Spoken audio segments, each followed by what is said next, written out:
Hi, I'm David. Today we're going to look at this function right here, the graph of this function. And we're asked to find three different things.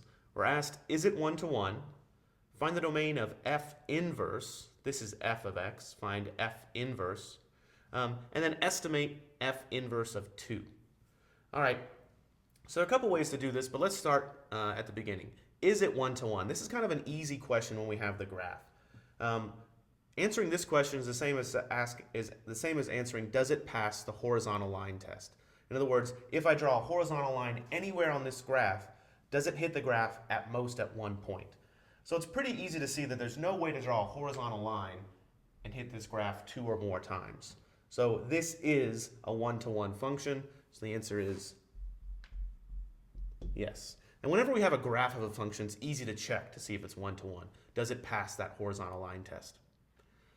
The second question says, find the domain of f inverse. Well, this is f, so f inverse doesn't look quite like this, but I can know some things about f inverse by looking at f. And the trick here is that the domain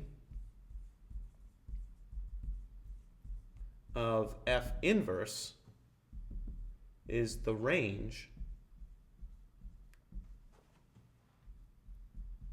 of f. All right, because the inverse and the original function are just the same functions, but the x's and y's are interchanged, if I know the range of f, then I know the domain of f inverse. So let's look at this one. The range, these are the y values. This function goes from y equals -2 to y equals 2. So the range is from -2 to 2. So the domain of f inverse must be from -2 to 2. Another one that's pretty easy to find just by looking at the picture. The last one says estimate the value of f inverse of 2. All right, let's remind ourselves how f and f inverse relate to each other. If f of x equals y, that's the same as saying f inverse of y equals x. Again, I'm just replacing the x with y and the y with x. So if I want to find f inverse of 2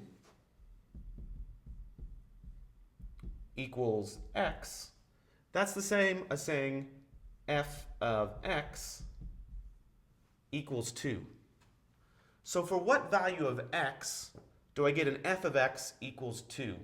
Well, over here on the right, all my f of x values are negative, and then there's 0. But here, right here, f of x equals 2. Well, what is that x? X is equal to -4. So the value that gives me 2 for my function is x equals -4. So x must be -4. Again, we're just estimating because we only have a picture. We don't have the actual function, but this is a pretty good estimate. F inverse of 2 equals -4. Thanks for watching.